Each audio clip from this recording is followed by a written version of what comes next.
Ah, Una, nais kong pasalamatan lahat mga nag-labor with love. Ah, Meron mga 5 iglesia ang mabiyaan ng ating Pang Diyos kahapon and more than 120 youths ang nag-gather rito. Palakpak sa ating Pang Diyos. Kaya salamat sa mga nagtulungan, mga tatay na nagsundo ng mga kabataan, mga nanay naman, dahil naman nagluto sa baba, nag-serve, at sa mga youth leaders, sinikap nila na maabot ang mga iba-ibang iglesia. And meron mga 4 o 5 pastors yata ang nandito kahapon. Again, palakpakan natin Panginoon Diyos. Alam nyo, pinopromote ni Lord kayo, ang iglesia. And gumagaling mga leaders po natin dito at nagawa nila magkaroon ng malaking pagtitipon. So, sino po na-bless kahapon? Praise the Lord and praise God sa mga youth din na naiintindihan nyo, representative kayo kay Lord at mayroon kayong mga nadalang mga bisita. Pag tayo susuko dyan, yan pinaka-importante. And alam nyo, itong topic natin this morning ay pinapakita lamang na gaano ka-importante ito sa mind, sa heart ni Lord. It is because unknowingly naman, di ko naman alam, yung prayer focus pala for this morning, yung verse, it speaks about the same instruction and message. Galon din yung tatalakayin natin sa leadership training mamaya. Ganon din ang message. Kaya talagang parang pinupukpok na tayo ng ating Pang Diyos. Matagal na niyang kinikrave ito sa atin, hinahanap sa atin. Kaya ibigay na natin sa Kanya, mga kapatid. But bago tayo dumako rin sa mensahe, tutuwa ako, no? And dapat ang buong Pilipinas matuwa dahil may gold na tayo sa Olympic. Si Yulo, tinanong ko nga si Riham noon, kamag-anak niya ba yan? Kasi kahit paano may hawig siya doon sa anak ni Riham, Yulo. Hindi daw siya sure, pero kamukha Kasi isang anak niya mahilig din sa sports.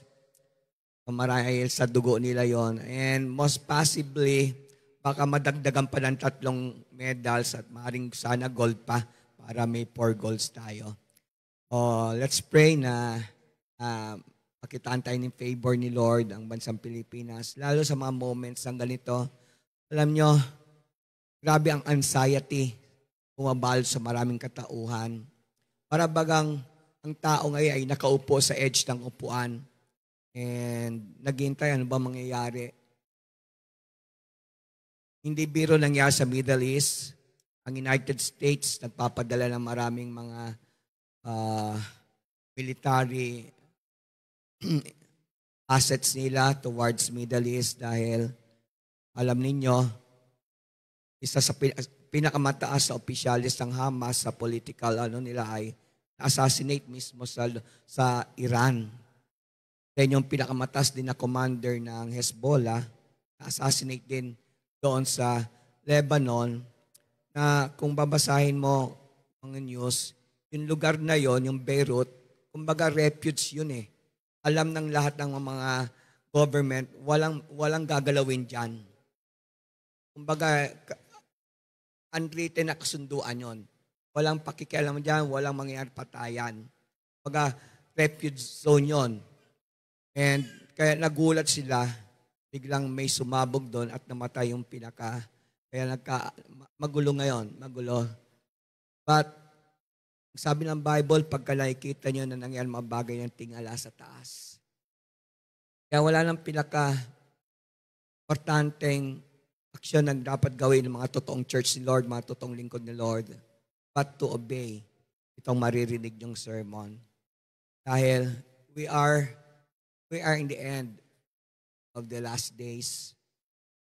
Mahirap magpakunwari, mahirap magpikit-pikitan, mahirap magbulag-bulagan. Baka mabulaga tayo. Andiyan na pala, tumutunog ng trumpeta. Pero ang pinakamaganda man, kapatid, tumulog doon ay marinig natin yung tinig ni Lord na sinasabi sa atin, well done, my faithful servant. And I believe through feelings, although walang galong knowledge ang Satanas, hindi nakikiramdam niya, tinitingnan niya, pine-prevent niya tayo na gawin yon. At sa maraming mga paraan, pinapokus siya ang ating mind sa mga difficulties. And so sad, lalo pagdating sa finances, ang daming bumibigay, daming nag-aaway na pamilya, dahil magkakahiwalayan. Matindi ang pressure, matindi ang stress, mabigat. But let's keep on believing God na ang tumawag sa iyo ay matapat at hindi nang iiwan. Genesis 12, pasensya na kayo sa boses ko ngayon. Genesis 12 verses 1 to 4. The Lord had said to Abram, leave your native country. Lahat magsabing leave. Your native country, your relatives, and your father's family. Parang mga ang bigat, no? Iwanan mo yung mga karelasyon mo. Iwanan mo yung lugar saan ox ka na. And go. Let magsabing go. Kaya mapapansin nyo, lalo pagdating sa pinaka-importanteng utos ni Lord, ang turo nga ng lahat ay the greatest commission, yung salitang go.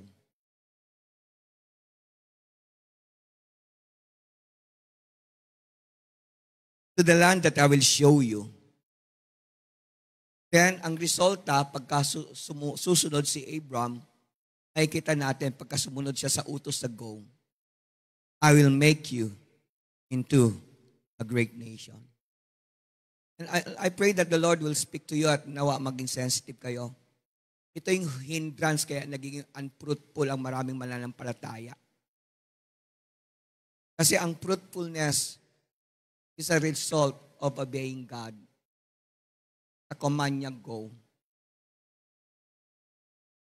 And sadly, maraming naghihintay lamang na may darating. Hindi po yun ang utos ni Lord na maghihintay ka lang kung may bisita. Hintay ka lang kung may napadaan yan. No, hindi yun ang utos ni Lord. Lord, go. Kaya, marami mga magagaling na supposed to be leaders. We cannot question their love for God, but they remain unfruitful. Kasi nga, and mind you, no, pinagpe-pray nila, Lord, yung blessing ni Abraham ay mapasa amin.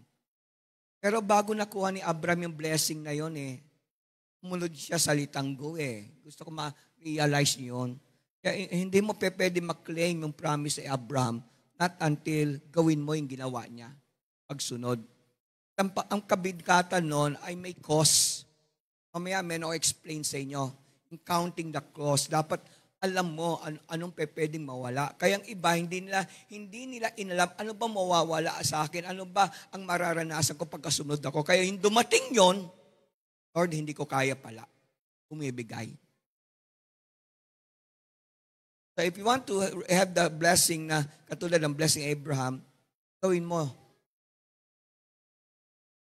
yung pinagagawa ni Lord.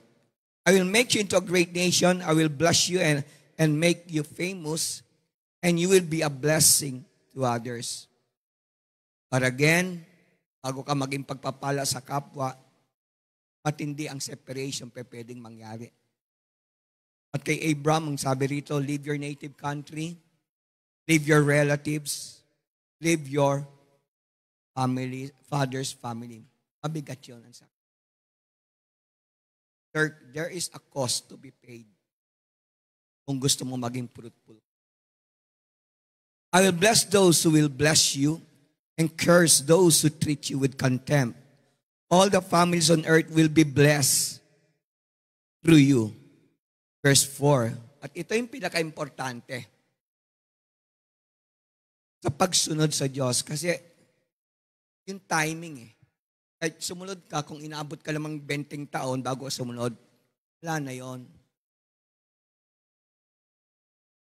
At tignan natin how Abraham obeyed. So Abraham departed as the Lord had instructed, and Lot went with him.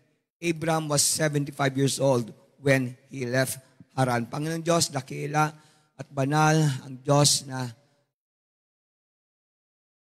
hearts are broken pagka tinouch mo. Walang makakatulog ng mahimbing pagka kinausap mo. Iba ka, Lord God, kung ikaw mismo ang kumakatok sa amin. Hindi po kami napapayapa not until pagbubuksan namin ang aming buhay sa iyo. Lord, I pray itong message na to ay mag-send ng urgency sa lahat ng makakarinig nito, both dito sa physical gathering, ganun din sa digital ministry po early tonight. And Lord, although there are a lot of choices that we can make, pero kung gusto talaga namin ma-bless katulad ng blessing Abraham, wala kami ibang choice but to obey. At yun lang po ang choice namin na dapat gawin. God, nawa, umigting sa aming puso ang mensaheng ito na people are suffering dahil ang mga totoong iglesia ay wala pong ginagawa para magsagip buhay. Maraming naging pakunwari, nagmamahal sa soul, pero wala talagang silang panahon para puntahan mga soul na yan na matagal mo nang inihanda para masagip, masalba mula sa pusalian ng kasalanan at kawalan ng relasyon sa iyo. God, I pray, Lord, doon sa magre-respond, kung may mga needs po sila, may mga paramdaman, ikaw po ang Diyos na nagpapagaling. Ikaw rin po ang Jehovah Jireh. Lord, bless them according sa love mo at biyaya mo sa bawat isa. Salamat, itong aking samundalangin. In Jesus' name, lahat magsabing amen. Pwede na kayo umupo. Tignan po natin ang background ng pinanggalingan ni Abraham, ang bansang Ur. Ang bansang Ur, kung titignan po natin sa panahon ngayon, ito yung modern Iraq. So yun po ang Ur. And ang form ng religion nung time na yon ay polytheistic. Na ibig sabihin ng polytheistic ay naniniwala sila sa maraming Diyos at sumusamba sila sa ibang Diyos. And particularly sa panahon ni Abraham doon sa Ur, nung sila nakatira, pamilya niya, ay probably sila po ay nagsasamba sa Diyos-Diyosan ng buwan, moon. Now, gusto ko rin maintindihan ng bawat siya sa pagtuturo about God. It is very significant to understand na yung original creation ni Lord, si Adam and Eve, ang mandato niya talaga ay ma-bless to growth. Kaya nga, ang utos ng Pang-Diyos kay Abraham ay alagaan mo mabuti yan, mga laman na yan.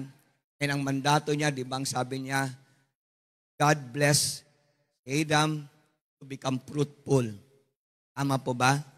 Be fruitful and have authority and reign. So ito yung original design ng Diyos sa tao. At yun ang nais ng Pang-Diyos para sa tao na dumami. Lahat magsabing dumami. Lahat magsabing maging fruitful. So ito yung gusto ni Lord at hinahanap ng Diyos sa atin. But sadly, yung plano ng Diyos, lahat magsabing plano ng Diyos, na ang tao ay maging fruitful, ay nahadlangan ng kasalanan. So very important na ma-realize ito. So every time ang tao ay nape-prevent para maging fruitful, magkaroon ka ng bunga, always connected sa sin. Perhaps baka may sin nangyayari sa inyo. Kaya hindi ka nagbubunga. Kaya gusto ko lang maging conscious. Hindi ko kayo ina-accuse. Kaya siguro wala kang nadadalang soul kay Lord, may kasalanan. Hindi ko kayo ina-accuse. But gusto ko ma-open ang mind mo. Baka possible. Kasi yun ang unang nangyari.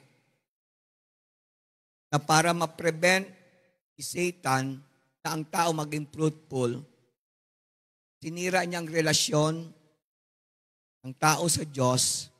At nung nasira ang relasyon dahil gusto na ng tao maging katulad ng Diyos, hindi naging masunurin, ang resulta ay kasalanan. So meaning to say, ang pagiging unfruitful ng tao, wala siya madalang kaluluwa sa Pang-Diyos, always connected sa disobedience at kasalanan. So let's just humbly tanggapin natin to at ayusin natin. At wag lang natin gamitin itong mensahe to laman tenga. Kasi sayang. Tandaan mo, tatlong way tayo kakausapin ni Lord. Una, kinausap na tayo sa scriptural verse. It's about fruitfulness, di ba? Tama ba? At yan ang dinilang si Judea kanina, at Judea maring. It's about bearing fruits. It's about soul winning. It's about being compassionate sa ibang tao. At ito din ang laman ng lesson this morning at mamayang hapon sa leadership. So, kapag ka nagsis ka magdala ng kaluluwa kay Lord, o hindi nangyayari yung fruitfulness, Lord, na original design niya sa tao, perhaps may nangyayaring disobedience sa iyo at kasalanan. Because sin and disobedience will always hinder somebody na maging fruitful. Now, dahil hinadlangan ng kasalanan, yung plano ng Diyos ng tao, si Adam and Eve, na maging fruitful, again, nag-try si Lord. Hindi siya tumigil kasi desire niya to eh. Diba? Even sa New Testament, sabi niya, the harvest is plentiful, but the laborers are few. So mismo, si Lord na ang may prayer request. Hindi lang po ang tao may prayer request. Si Lord na may prayer request. Anong prayer request si Lord? Pray that the Lord of harvest shall send forth laborers. So hindi tumigil si Lord sa kagustuhan niya na ang tao ay maging fruitful. Kaya naghanap siya. Nung hindi nakasunod si Adam at si Moses, si Adam at si Eve na maging fruitful, naghanap siya. So nung nagkasala uli ang tao, nakita niya si Noah. Kanyo ako mga kapatid, para maintindihan nyo, naghahanap si Lord eh. So okay na saan si Noah? Nasalba niya ang sangkatauhan at makakapagpasimula na ng 8 ng generation of human sa pamamagitan ng 8 nasalba. Susundan niyo ako. Na sa pamamagitan ng 8 ito ay maging fruitful ang tao at magkapag-produce ng tao na may Diyos sa puso, isang Diyos sa puso. Okay na sana si Noah. Ang problema, ano naging problema? Nalasing. Eh nung nalasing siya, sinumpa niya na kaagad yung generation to come, si Canaan, na anak ni Ham. So sila na kaagad ang plano ni Lord. Magpo-produce sana ng mga generation of believers. Eh dahil bumigay si Noah, nag-relax, nag-chill. Siguro, napagod siya. For 60 years, binild niya ang arko. Then ilang days na naman sa arko, paring gusto niya i-blow out sarili niya. Wow, salamat, buhay kami. Nalasing. Kaya, nasira na naman plano ni Lord na mapag-produce ng generation of believers. Kaya naghanap ulit siya. And this time, nakita niya si Abram. And perhaps, sa pamamagitan ni Abram, ay makadevelop ng generation of redeemed people para sa ating Panginoon Diyos. Na kung saan si Adam and Eve failed, na kung saan si Noah failed, and even si Moses failed. Kasi nga mismo si Moses hindi nakapasok sa promised land. Then nag-disobey si Moses. So yung mga talatag na ating nabasa ay nagtuturo sa atin na meron promise. But the promise is conditional. But gusto ko rin maintindihan ng bawat isa, yung promise na yan ay hindi dala ng ating sariling gawa. Always wag mo alisin yung tinatawag na biyaya. Kung ikaw nag-excel sa work ni Lord, kung lumalaki ang sweldo mo na po-promote ka sa trabaho mo, wag mong aalisin yung biyaya ni Lord. At kung kakalimutan mo siya, kapatid, anytime, pwedeng mawala sa iyo yan. Seryoso ang Diyos sa pagiging masunurin ng tao. At magsabing amen. So, ang obedience ay resulta ito sa taus-pusong pananampalataya ng tao sa Diyos. Meaning to say, nagiging obedient ang tao dahil may pananampalataya siya. So it becomes yung tinatawag na template o paradigm sa pagkakaroon ng tamang relasyon sa ating Panginoon Diyos. Kaya nung kinausap ng Panginoon Diyos si Abraham, unang niyang pangalan Abraham, tapos naging Abraham, ang sabi ng Panginoon Diyos kay Abraham, Abraham, umalis ka dyan. You know why? Kasi nga, yung lugar na kinalaki ni Abraham ay hindi kumikilala sa nag-iisang Diyos. At nakita ng ating Pangdiyos, magiging sagabal ang family niya. Buksan yung mind nyo, hindi ko sinasabi na iwanan mo asawa mo, hindi ko sinasabi na iwanan mo anak mo. But kung yan ang gusto ni Lord, but then please listen attentively para hindi kayo magkamali ng pag-unawa. There is a cause, let magsabing there is a cause. So nakita lang ating Pangdiyos, baka na naman hindi mangyaring kagustuhan ko ng tao maging fruitful. Bunga ng mga mananampalataya. Hindi basta bunga lang na mga worshiper ng nag-iisang Diyos. So para hindi maulit yung same mistake kay Adam and Eve, hindi maulit yung same mistake kay Noah, kay Moses, nagpasya ang Diyos, okay, Abraham, I will bless you. So much blessing.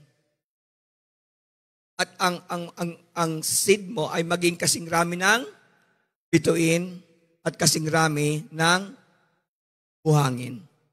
But, conditional promise to, but, iwanan mo sila. At sumunod ka sa akin. Kaya kung babasahin natin verse 1, anong sinabi diyan? Leave your nation, leave your family, leave your country, leave your relatives, leave your family. Tama po ba? At ang kagandahan niyang kapatid, nung narinig ni Abram yung utos ng Diyos, Abram's response was to obey immediately. Tandaan nyo, importante ang obedience sa tamang timing. Kasi kung ang obedience mo, pinatagal mo, wala na yan. Diba pagdating sa law, anong tawag nun? Yung delay ng justisya. Anong tamang term doon? May tama sila doon eh. Ayun, justice delay is same as justice deny. Sumunod ka nga, pero ang tagal naman, wala na yon.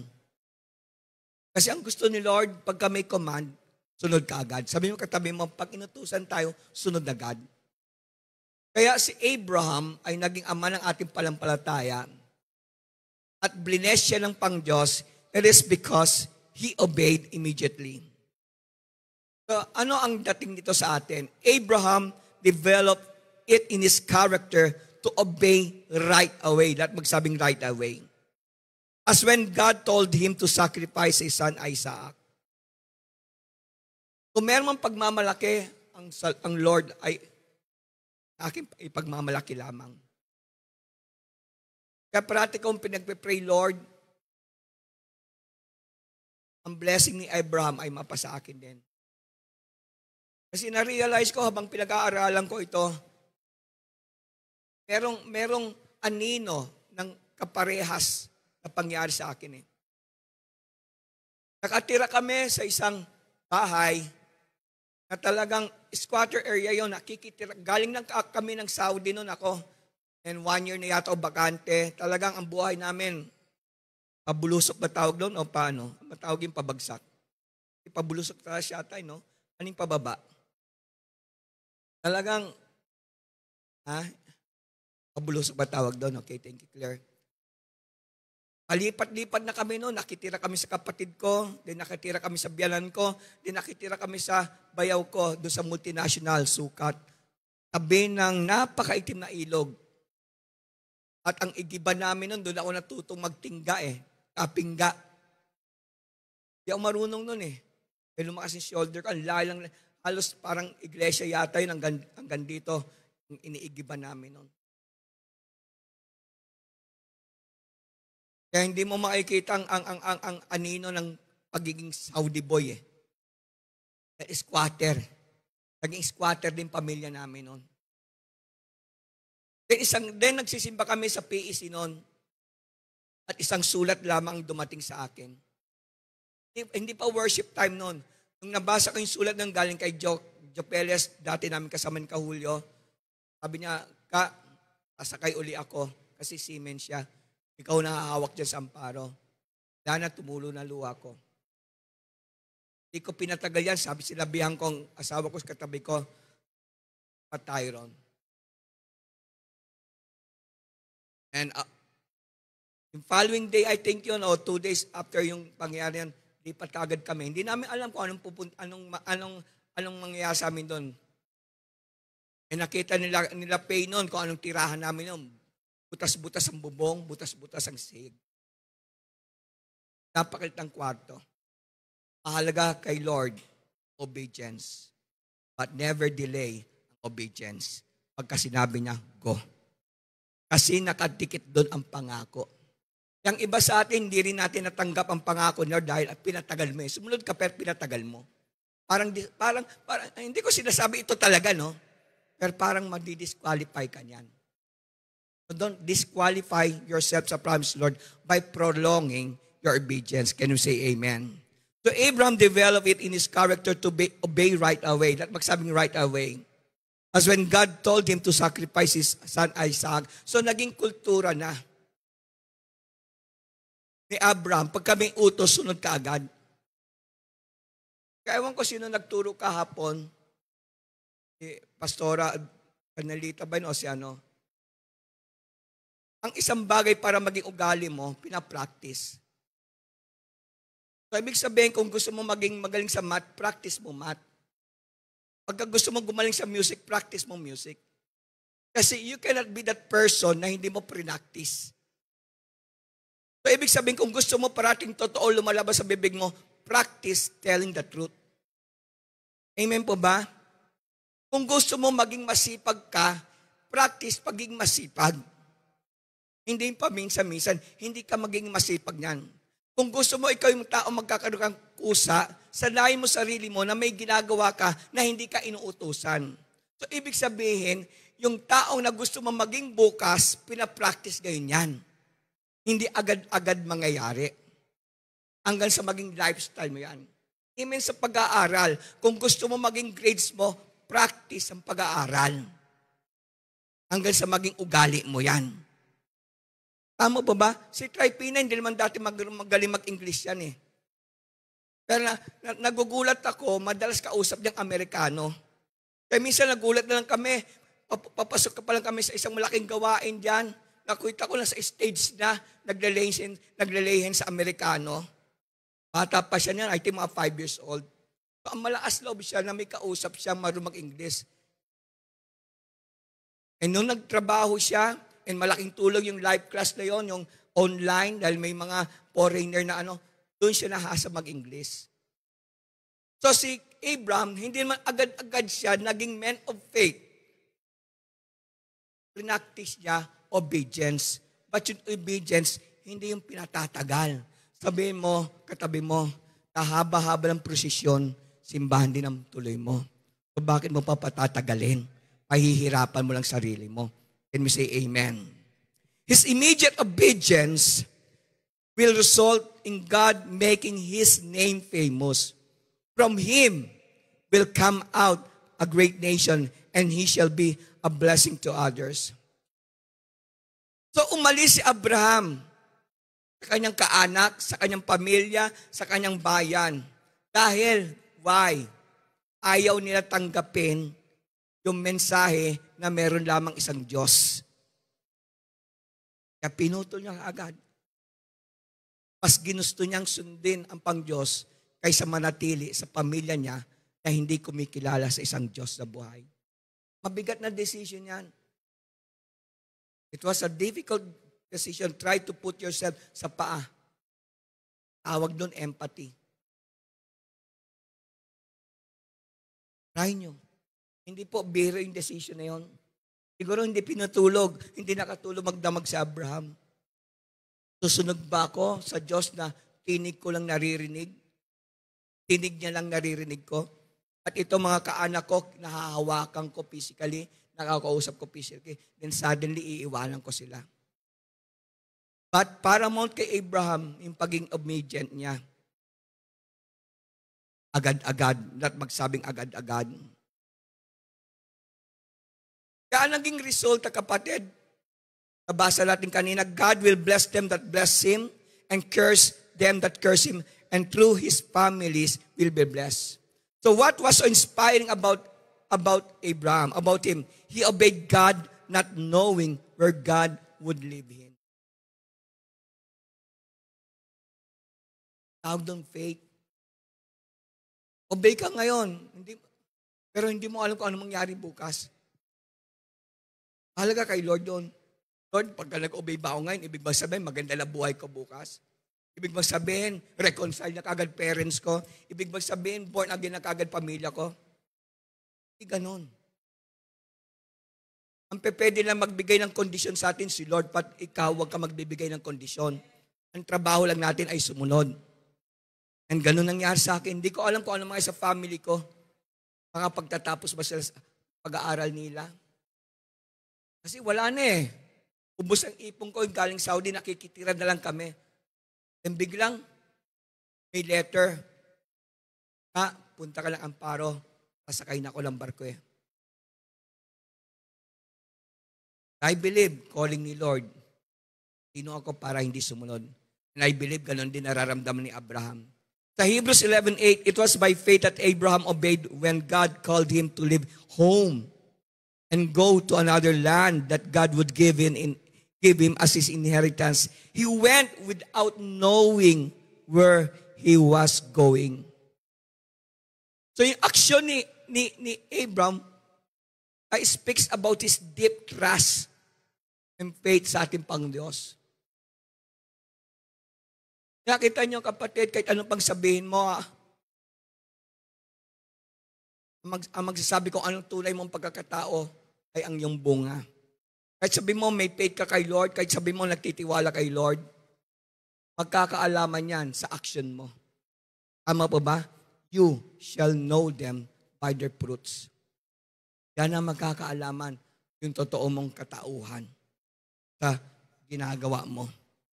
So kay Abraham, masasabi natin talaga he is a man of faith and trust God kasi nung dumating ang utos at hindi lang isang beses at hindi mabibigat yung pinagagawa ng Panginoon, no?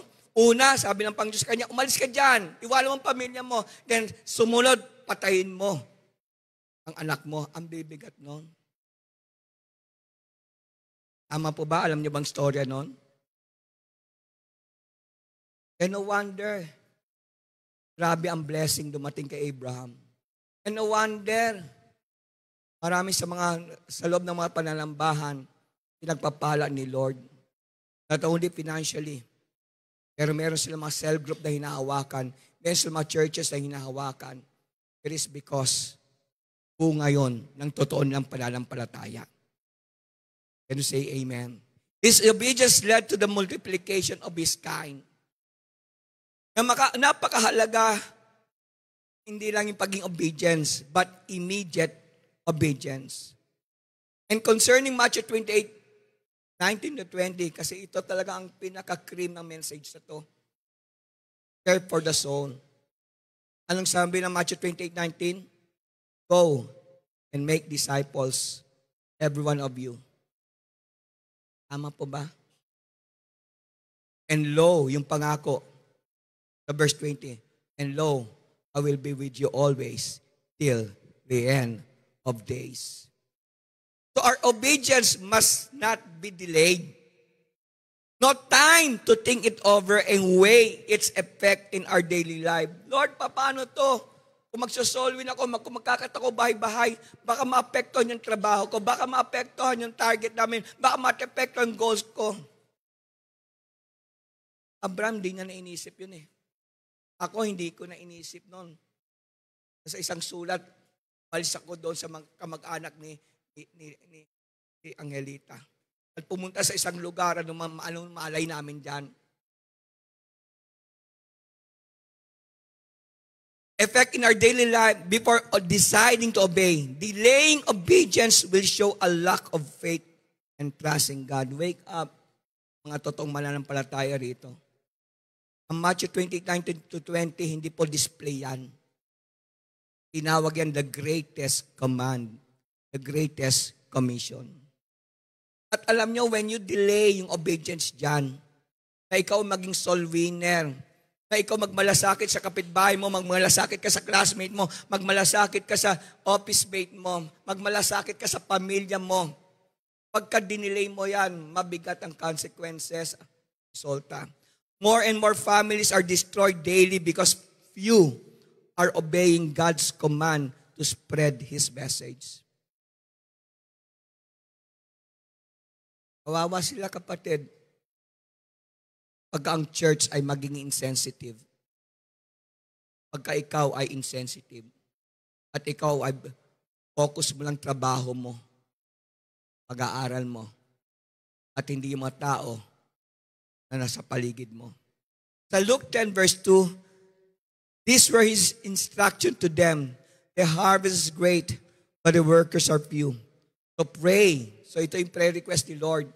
Pray that the Lord, who is in charge of the harvest, ask Him to send more workers into His field. So immediate response to God's command and having faith like that of Abraham will make him your father of faith. So pagka sumunod ka sa utos, lalo yung pinaka-importante utos na magsalba buhay. Kasi dahil sa buhay niya, binigay ni Jesus Christ sa kanyang buhay. Ay doon mo lamang magiging ama ng pananampalataya si Abraham. Iba nakakarin kayo prayer mula sa may ibang pastor, Lord, let the promise of Abraham be upon us. And nung binasa ko yung kapatid, hindi lang pala yung bless eh. With blessing, you will be blessed. You will be blessed with blessing. So, ibig sabihin, multiplying. Balikan nyo yung kapatid, binasa natin Book of Genesis. Ayaw ni Lord na mabless ka lang. But with much blessing, gusto niya, mabless ka. Ibig sabihin, manifolds, maraming panggagalingan, hindi lang isa.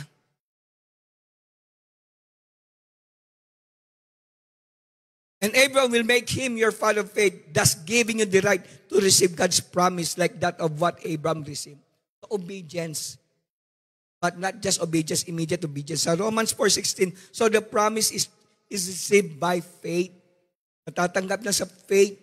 It is given as gift as we are all certain to receive it, whether or not we live according to the law of Moses, if we have faith like Abraham's. For Abraham is the father of all who believe. So pagdating sa blessing, ang pinakamagandang template, hindi po yung mga mayayaman dyan. Pinakamagandang template ay si Abraham. Kasi kita nyo kapatid, nung blines ang Panginoon sa Abraham, yung dating wala ay nagkaroon. Mamaya, impart ko, ang gandang mensaheng ito. And not only that, naging warrior sa Abraham. Kabasa yung storya na yun? Yung sinagot niya si Lot. Ilang hari yun nagsama-sama. Pero tinalo ni Abraham. Why? Ang blessing ni Lord ay hindi lang patungkol sa pera yan. Bibigyan ka ng kagalingan, bibigyan ka ng victory sa maraming mga difficulty sa buhay mo. Kapag si Abraham ay naging ama ng pananampalataya mo. So ang purpose, katulad ng kay Abraham, ay dumami yung uri ni Abraham. At dumami yung uri natin na malampalataya. Nais ang Panginoon na maraming mga obedient na madisipulo na handang ikalat ang bagay patungkol sa Diyos. Obey even though you don't know what tomorrow will bring, knowing that God will never leave us alone. At titiyaking tayo ng salita ng Diyos sa Matthew 28:20, pagka-obedient tayo, agad-agad, teaching them to observe everything that I have commanded you. And lo, I am with you always. O meaning to say, remaining with you perpetually, regardless of circumstance and on every occasion, even to the end of age. Dalangin ko, Panginoon Diyos, ang bawat isa sa amin nakikinig ngayon ay magkaroon ng urgency pagdating sa matter na ito sa soul winning. And ang resulta niya mga kapatid, when obey God, great blessing ang dadaloy sa atin. I want you to reflect dito sa ating nabasa sa Genesis 12:1-4. Number 1, reflection. God's election of the family of Abraham and Sarah is as a chosen and special vehicle of God's blessing, affirm God's continuing commitment to humans in the world despite their rebellion, violence, and evil. God will not let go of God's creation. Tulad na in-explain ko kanina, nung pumalpak si Adam Eve na maging fruitful dahil sa sin. At ang sin ay connected sa pagputol nila ng relasyon kay Diyos, sa Diyos. Kasi gusto na nila maging Diyos. It's like, thank God, ayaw na namin sa iyo, kami na ang Diyos. Ang resulta ay kasalanan. Nung pumalpak si Adam and Eve, naghanap ang Diyos na magpapatuloy kayong utos na maging fruitful. Nakita niya si Noah at tulad ng binanggit ko sa inyo kanina, sayang, okay na sana si Noah, pero nalasing. Kaya naghanap uli ang pang Diyos. Nakita niya marahil si Moses, pero ang problema kay Moses, imbes na kausapin lang yung bato, pinalo niya ang bato. Hanggang nakita niya si Abraham. At hanggang ngayon kapatid, matagal nang walang si Abraham. Naghihanap siya ng tao na pwedeng magpatuloy sa kanyang utos na maging fruitful. And God will never stop. Pagpalagay natin, lahat ito, kasama na ako ay hindi susunod. Maghahanap pa rin ang Diyos, hindi siya titigil ng tao na susunod, na ikalat ang mga bagay patungkol sa Diyos. Number 2, God's selection of a barren husband and wife to be a blessing to others emphasizes that it is first and foremost God's power initiative that will accomplish God's purpose. I want you na pagbulay-bulayin itong number 2 na to. Nung tinawag ng Diyos si Abraham at ang kanyang asawa na maging fruitful. At ang fruit nila ay maging kasing dami ng butuin at buhangin. Ang problema, paano sila maging fruitful? E baog nga. At gusto ko i-relate nyo ito. Personalize natin. Minsan marami sa atin, ang dami excuses. Lord, hindi ako makahayo, may trabaho. Lord, hindi ko makahayo, Lord, nag-aaral ako. Lord, hindi ako makahayo, Lord, ayoko tanggapin ang paging pastor. God bless ako. Ang dami nating alibis, ang dami nating excuses.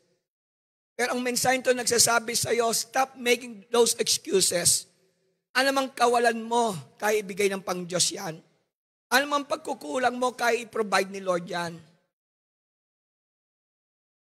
So, napaka-imposible na maging fruitful si Abraham at si Sarah. Baog nga eh. Nag-gets ninyo kapatid? Minsan tayong daming dahilan. Lord, ang hirap maging cell leader. Lord, ang hirap mag-soul win. Ang dami mong dinadahilan. At habang pinapadami mo yung dahilan na yan, ang daming nawawasak na buhay. Ang daming nahihiwaling pamilya. Minsan nga, nasa church sa mga pamilya, nawawala pa. Dami natin kasing dahilan eh. Dami natin palusot. Di ba ang sabi ng Pang-Diyos, Jesus Christ, patitigilin mo mga taong ito magpuri, ito mga bato na to sisigaw. Pag kami plano ang Diyos, mangyayari yan. Sa pamamagitan mo o hindi, mangyayari yan. Kaya kung gusto mo i-bless ka ng blessing Abraham, ikaw na yung right person na yon. Na ipagpapatuloy yung plano ni Lord na magpakarami. So, anong ginawa pang Diyos? Walang problema yan kahit baog kayo. Magkakaroon kayo ng sariling anak. See? Ang hinahanap lang ni Lord, sumunod ka. Nung pumasok ako sa pastorship, wala na akong trabaho. Dahil may sumunod sa pamilya, salamat sa Diyos, pinabless mga anak ko. Yun lang naman hinahanap ni Lord eh. Sumunod, Brother James. Alam nyo, mapalad kayo eh. Actually, si Abraham, paoga si Sarah. Pero kayo, meron kayo means para mapag-solve. May pera kayo, may sasakyan kayo. Matatalino kayo, well-trained na kayo. Ano pa hadlang? No. Ano pa hadlang? Ano pa ipapalusot mo next? Binigyan ka ng magandang bahay. So ano pa? Ano pang hinihintay mo? Nagko-collapse ng cell mo. Marami nang wala sa'yo. Ano pang hinihintay mo? Ano naman sasabihin mo? Lord, ganito kasi Lord. Number 3, God's purpose, focus on one particular family was from the beginning designed to be the funnel for God's blessing to all families of the earth. Kaya dito sa church, gusto natin may mabuong pamilya. Kasi sa totoong plano ng Lord, pamilya talagang tinatawag niya para gamitin niya upang sa ganun maging imbudo ka ng pagpapala sa ibang pamilya naman. Kaya maging desire, kung kayo magkakasama ng gawin yung desire, maging faithful kayo kay Lord. Kasi kayong gagamitin, Lord, para ma-bless ang ibang family. But conditional yan. Depende yan sa paging masunurin mo. Immediately. Lahat magsabing immediately. Ang sabi sa Psalms 24 verse 1, the earth is the Lord's and everything in it, the world and all the peoples belong to Him. Nothing is impossible kay Lord.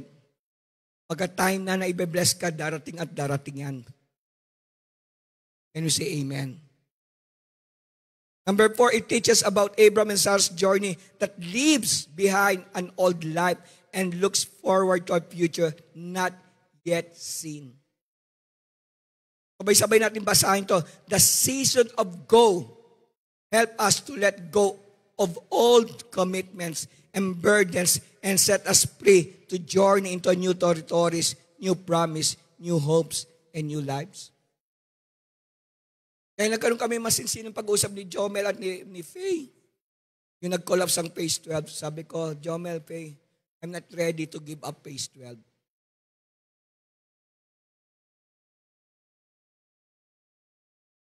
Kapatid, mahalagang mission tayong lahat.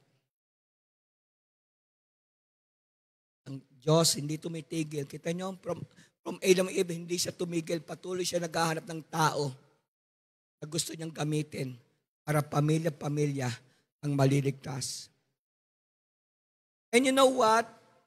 Taking of number 4, hindi naman banal si Abraham eh. Hindi naman super banal. Actually nga, naging sinungaling siya. At hindi lang isang beses, 2 beses. Sabihin mo, kapatid tayo ha. Although totoo naman, pero half-truth yun eh. Questionable pa rin si Abraham. Pero hindi naging hadlang yon para hindi to pa rin ng Diyos ang pangako niya kay Abraham. You know what? Pagka ang Diyos ay nagsalita, gagawin yan.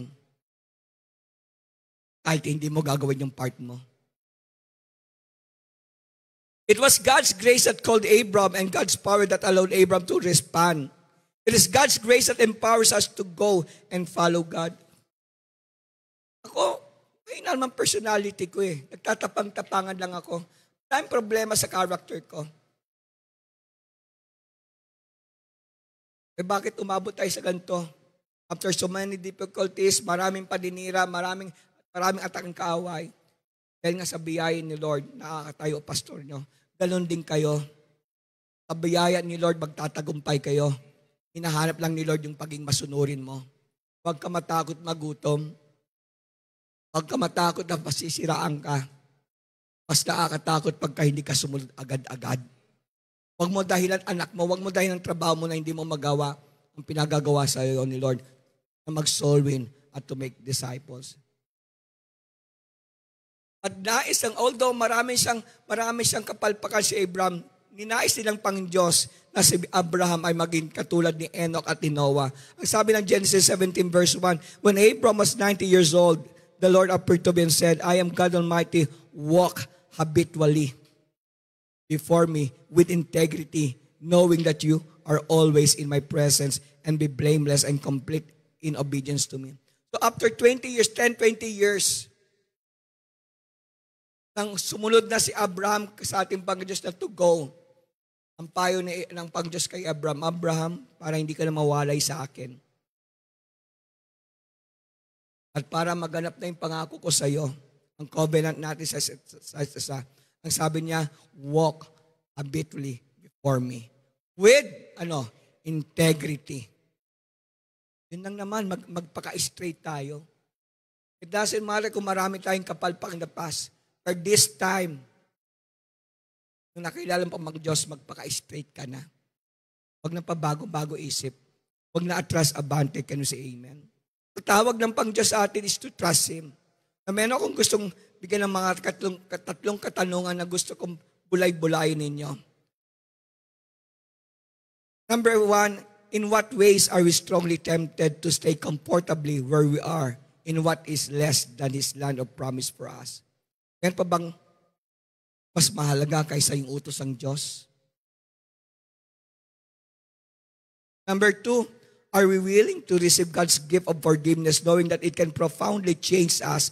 Are we open to being changed? And number 3, in what ways is God calling us to let go and move out of our comfort zone? Anong classic ano bang hinihintay mo? Tanda mo, hindi titigil ang pag-Diyos. Kung ikaw yung tao na pili niya, kapatid, hindi siya titigil hanggang sumunod ka. Kaya mo ba yon? Tandaan nyo, ang Lord, pagka sinabi niya, gagawin niya. Ulitin ko, kaya mo ba yon para ma-force ka ni Lord na sumunod sa Kanya? Baka hindi mo kayanin. Seryoso ang Panginoon Diyos sa utos niya. Kaya kung gusto mo, kapatid, maging maayos ang buhay mo, pamilya, sumunod ka na lang. Sabi mo katabi mo, sumunod ka na lang. So, obedience means, ano ibig sabihin ng obedience? Number 1, leave the old. Patapos na ako. Ang sabi sa Romans 12:2, don't let the world around you squeeze you in its mold, but let God remold your minds from within. Alam nyo, isa sa struggle ko, problem ko, sa pagtitrain ko rito sa church, yung bang, ang hirap mabasag ng mindsetting. Ang tagal. Kaya minsan paulit-ulit ko sinasabi. Kasi minsan ang tagal dumikit eh. Tagal mabasag yung dati ng ugali. Kaya kailangan yung paulit-ulit. Parang ice pick, di ba? Isang palo mo sa ice, hindi makagad-agad yun, paulit-ulit. Kaya yun ang ginagawa ko, paulit-ulit. Kasi yung molde na humubog sa atin, grabe ang kapit sa atin eh. At binabago ni Lord yung molde na yun. But may struggle. Kaya kita nyo si Jacob, inilayan na lang siya ng Pang-Diyos eh, para sumunod na lang siya. Tanong katabi mo, gusto mo bang pilayan ka ng Diyos bago ka sumunod? Seryoso to kapatid, tandaan nyo, ang soul winning, seryoso yan. Can you say amen? Kasi kung di seryoso ang soul winning, hindi binigay ni Lord ang buhay niya. As tayo, matagal tayo sumunod. Tanda mo kapatid, kung mahal ka ni Lord, may gagawin ng Pang-Diyos sa'yo hanggang sa sumunod ka. So that you may prove in practice that the plan of God for you is good, para matuto ka. Minsan tayo, akala natin mas magandang plano mo kaysa plano ni Lord. Kaya may gagawin siya, sabi mo katabi mo, may gagawin si Lord sa iyo.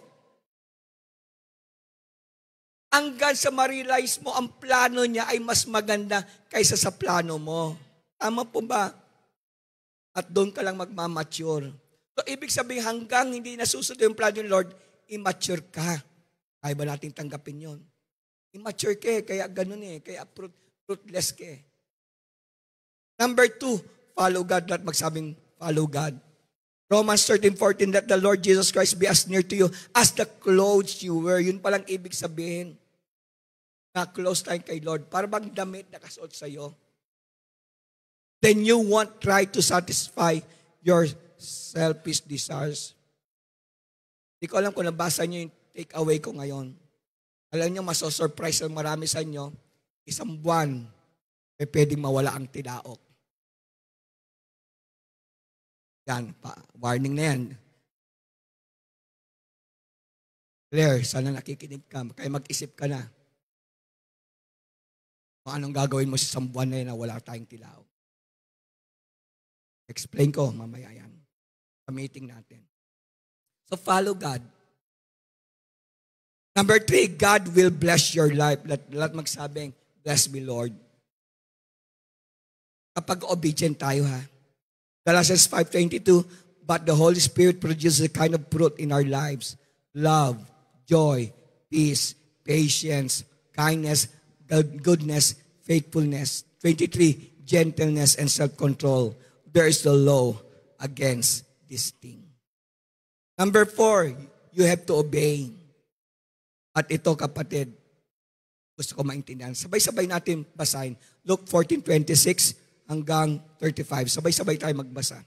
If you want to be my disciple, you must by comparison hate everyone else. Your father, wow, grabe, mabigat dito.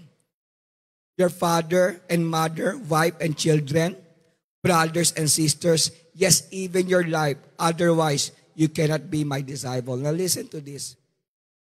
God is not telling you na i-replace mo ang love ng hate. God is love na yan. Number 1, ang sinasabi ng Diyos sa atin, number 1 siya. Walang dapat mas aangat sa Kanya. Ulitin ko, hindi po sinasabi ng Pang-Diyos sa atin, palitan mo ang love ng hate.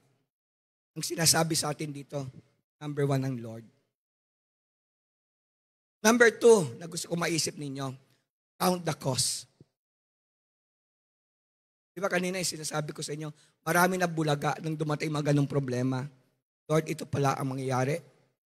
Na maraming bumibigay. Hindi sila nag-count the cost. Dapat sa ating lahat, alam mo kung anong isusuko mo pagkasusunod ka kay Lord. Alam mo kung anong hihilingin sa ng Pang-Diyos kapalit ng buhay na walang hanggan. Pagka hindi mo kinount yan, baka mabulaga, Lord, pati ba to? Kukunin mo sa akin. Number 3, just in case, ayoko ma-misinterpret nyo ito. Oh. Dito nga sa church na to, nagbubuo tayong pamilya. But just in case, humahad lang na sa'yo, gawin mo ang plano ng Lord, sinong uunahin mo? Sabi ng Panginoon, ako, be ready to break your relationship with them kung sila ang hadlang. Maliwalag sa Bible yan. So, mas naging maliwalag ba ngayon? I hope. Pero ang pinaka-importante, kapatid, ay kaluluwang maliligtas sa Panginoon. Kaya nga binigay niya. Na-count na ni Jesus Christ yung cost para maligtas. Ikaw, James, ako at tayong lahat. At ang cost na yun ay buhay. Kayo ba, alam niyo ba kung anong pwedeng mawala sa'yo pagka maging masunurin ka? Tandaan mo, dapat alamin mo na. Kasi baka kalagitnaan doon ka bibigay, sayang, nag-umpisa ka na. Mas aatras ka rin pala. Dapat alam mo kung anong pwede mangyari. Itong church na to, kapatid, isinilang to ng Pang-Diyos. Na grabe ang pagdilihi. Persecution, betrayals, left the group at marami pa. Katulad din kay Jesus Christ, yan ang larawan matunay ng church ni Lord. Kaya yun ang sabi ko kay James, kay Jomel, kay Faye. Huwag niyong kakalimutan, ang church, isinilang yan ng betrayals, ng pains. Ganon din tayo kung gusto mo magpakatotoo kay Lord. May pains yan. Count the cost. At ang cost, kapatid, kung hadlang ang pamilya mo, be ready na unahin mo ang Pang-Diyos. At magsabing, I love you, Jesus. And then, sabi rito, otherwise you cannot be my big disciple. Verse 27, sabay-sabay tayo. And you, if you do not carry your own cross and follow me, you cannot be my disciples. But don't begin until you count the cost. Naliwalag na mes yan. Alam mo, anong pwedeng cost. For who would begin construction of a building without first calculating the cost to see if there's enough money to finish? So dito pinapaunawa lang sa atin, no? Para maintindihan natin. Verse 29, otherwise you might complete only the foundation before running out of money and then everyone would laugh at you. Ito yung masakit eh. Yung pagtatawanan niya yung patotoo mo. Nakikita nila ikaw, tumatayo rito. Nagpe-presay, kita ka na ikaw, nagtuturo sa tilaok. Nakikita ka nila, ikaw, maayos ka dyan sa labas, then suddenly makikita ka nila, uy, hindi ka na nagsisimba. Ito yung sinasabi, nakakahiya, pundasyon lang na tayo mo, kasi hindi mo na pagpapatuloy. At dapat alam natin, kapatid, mga young people, ngayon pala tinuturuan ko kayo maging matapang kay Lord. Alam mo kung anong isusuko mo, alam mo anong mawawala. May makakaibigan, iiwanan ka. Dahil iba ka na eh. Ang liwanag ng Bible. Nakakahiya, nag-umpisa ka, hindi mo tatapusin. Kumbaga sa hagdanan, apat na panglimang baitang ka na at isa na lang o dalawa lang, aatras ka pa ba? Alam mong patungo ka lang langit. Bibigay ka pa ba? Sayang. Diba? Sayang. Lahat magsabing sayang. Verse 30, they would say, there's a person who started a building and couldn't afford to finish it. Palitan natin yung salita, ayon, born again kahapon. Ngayon, beer again na. Nakakaya yun.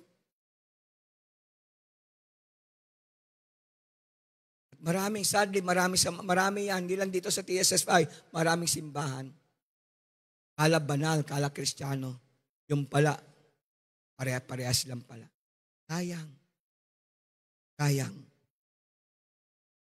Or what king would go to war against another king without first sitting down with his counselors to discuss whether the army of 10,000 could defeat 20,000 soldiers marching against him? And if he can't, he will send a delegation to discuss terms of peace while the enemy is still far away. Nakakahiya. Ang tapang-tapang mo, then suddenly, peace na lang tayo. Peace lang tayo, Satan. Ang hirap palang kalaban ikaw. Kakahiya yun. Verse 34, salt is good for seasoning, but if it loses its flavor, how do you make it salty again? Listen. Nabautismong ka na sa tubig sa pangalan ni Jesus Christ. Tumanggap ka ng Holy Ghost, ang linis mo. And suddenly, dahil lang sa pera, nasira ka. So kung i-apply natin verse, paano uli aalisin yung kasalanan mo? Ba? Liwanag ba? Salt is, saan ba yun? Salt is good for seasoning. But if it loses flavor, how do you make it salty again? Apply natin. Ininis ka, pero dinungisan mo sarili mo. Paano? Uli maging malinis. Ang liwanag ng Hebrews chapter 6, sino pamilya sa chapter 6? Pwede ba uli ipako si Jesus Christ sa krus? Kissing. Pera lang, pupunta ka ng impyerno. Heights mo lang, pupunta ka ng impyerno. Paano? Offering lang, masisira ka. Pera lang, masisira ka.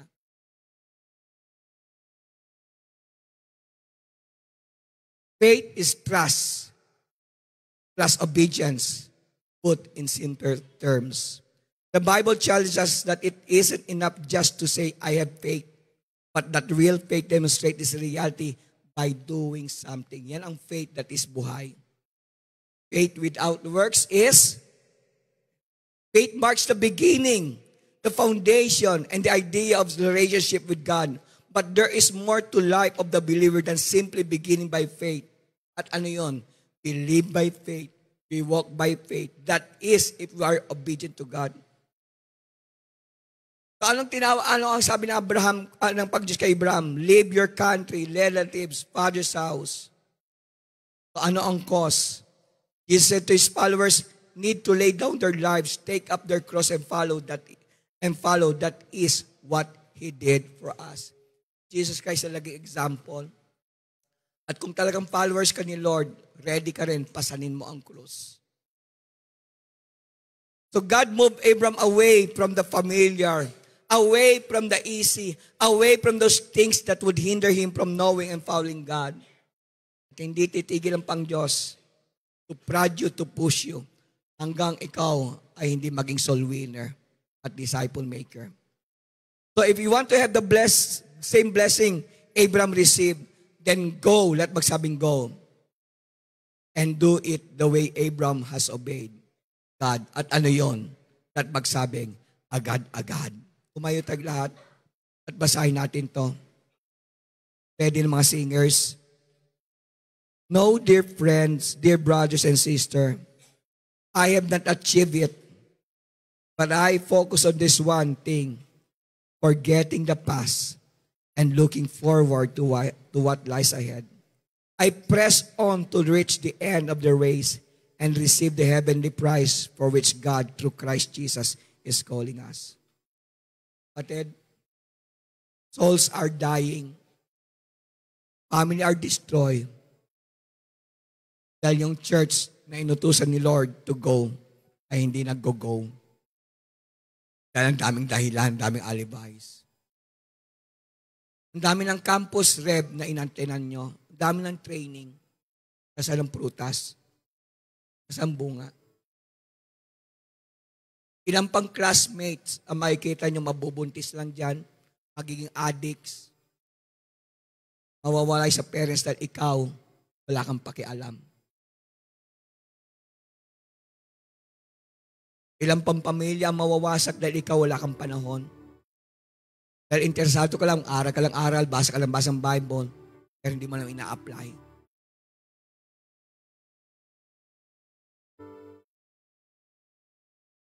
Church, hanggang kailan mo kaya na hindi sumunod kay Lord? Hanggang kailan mo kaya? Nagsasuffer ang tao dahil ang church ay insensitive. Sarili lang iniisip, selfish, self-centered. Gusto lang tanggap ng tanggap ay magbigay. Lalo yung salita ng Diyos na kapagliligtas. Kapatid, ewan ko sa inyo, pero ako, dami kong kasalanan.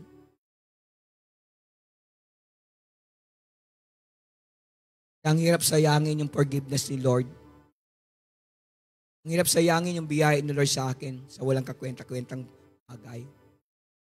Ibig sabihin, linigtas ka ni Lord para magsalba. Kapwa. Inalis ni Lord yung karumihan mo, kabulukan mo, kabahuan mo ang kasalanan para magbigay ng pag-asa sa kapwa. Binigyan kang trabaho, pinopromote ka. Dahil gusto ni Lord ma-inspire ka na magsagip ng buhay. Ang tanong, ginagawa mo ba yon? Or you're just plain selfish and sensitive?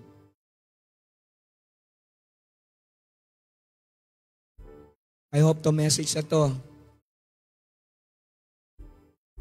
ay maghatid kayo sa inyong closer and closer sa pagiging disciple maker. Dati may katabi kang kakilala, ngayon wala na sila. Dati may kasama tayong mga pamilya, pero wala na sila.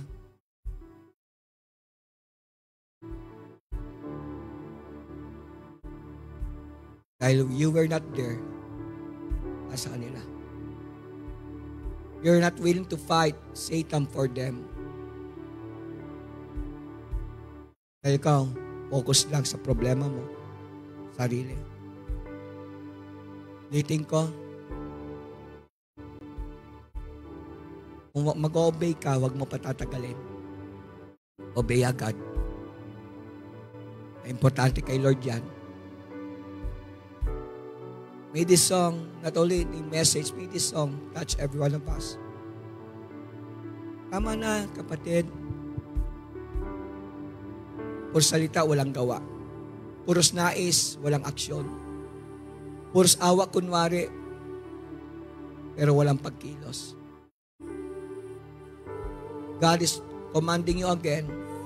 Hanap ang Diyos ang tao na handang sumunod. Ikaw na ba talaga yan? Ikaw na ba talaga yung sinenya sa mga company? Ikaw na ba talaga yan na sinenya sa mga schools? Ikaw na ba talaga yan? Then obey right away. Speak, Lord. Speak, Lord.